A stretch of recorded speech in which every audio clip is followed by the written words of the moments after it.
We met in 87. 87, we met. When we met in the worldly scene.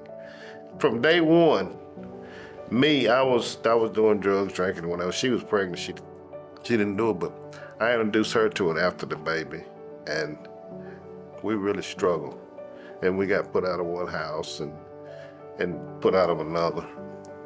It took us from 1987 to 2016 to get clean. And the Lord never give up. She's always been there for me, and I've always been there for her.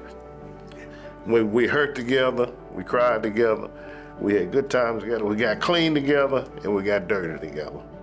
I'd been to several detox 30-day programs. I mean, I'd wore them out. And insurance, I don't want insurance. You have insurance, you can go. You didn't have insurance, you couldn't go. So they said, well, you don't have any insurance. I said, well, what's my option? They said, well, there's a place called the Durham Rescue Mission. You can go there, but you have to work for your keep. When they told me to come, I did come. And I remember seeing Miss Pleasance and how they welcomed me in here.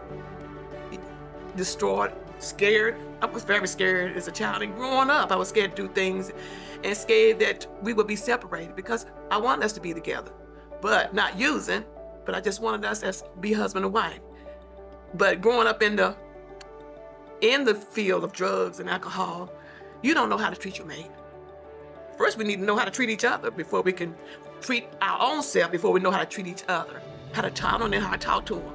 Because when we talk sometimes, I will argue. He's a man, he just walk off maybe, or tell me, I don't want to hear it. So we had to learn that first. But Miss Pleasance being here, Kenya Marcus, who was here, they would just aid me and came in with a smile. They didn't say, oh, you want drugs. We can't help you.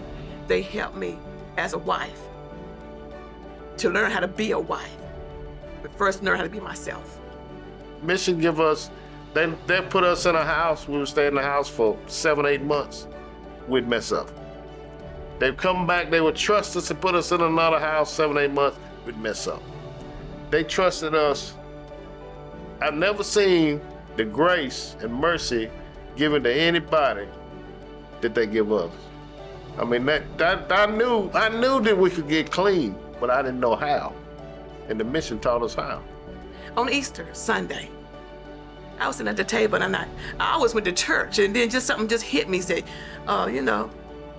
it's time to go. You're gonna be delivered. It's time to go. I was sitting at the table. He said, you want some breakfast? I said, no, I'm ready to go. I'm just ready to go. So he took me to a hospital in Burlington, in Alamance County. And then they said, well, you can go immediately to High Point. And they said, you want him to take you? But at this time, I need to take care of me. I said, no. I said, this time, I need to go by myself. Soon I went into a rehab program into 2. And from there, I got me an apartment. And when I got my apartment, found out, he called me, he said, I called Reverend Tart, I'm at the mission. And so when I got my apartment, Reverend Tart told him to come on back. If it wasn't for the mission, he couldn't have come back.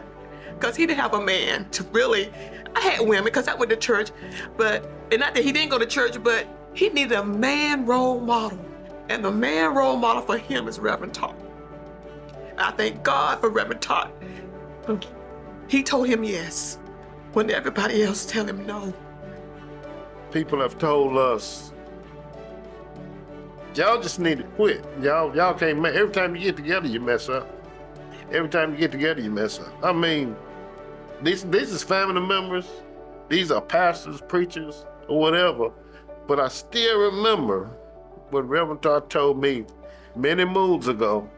He said, when you got saved, you became God's responsibility. And when you married her, she became your responsibility. She's my responsibility. I mean, many people even before I came back to the mission this last time in 16, here's a pastor told me, he said, well, you need to go to another program. I said, I said, I go back to the darn rescue mission. That's my refuge. And it took 29 years. So if anybody out there figure they can't make it, or you got some loved ones that's getting high and they say, well, they ain't gonna never quit doing that. You don't never know. You're not on God's time frame. If you got anybody that wants to get, I'm just getting a divorce. If you look at this couple, if you can look at if we can make it, anybody can make it.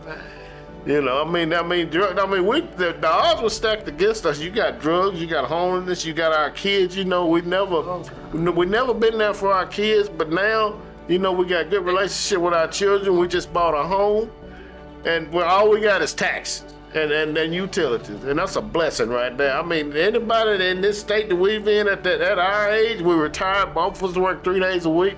It's a blessing. ain't nothing I can say. We don't deserve any of it.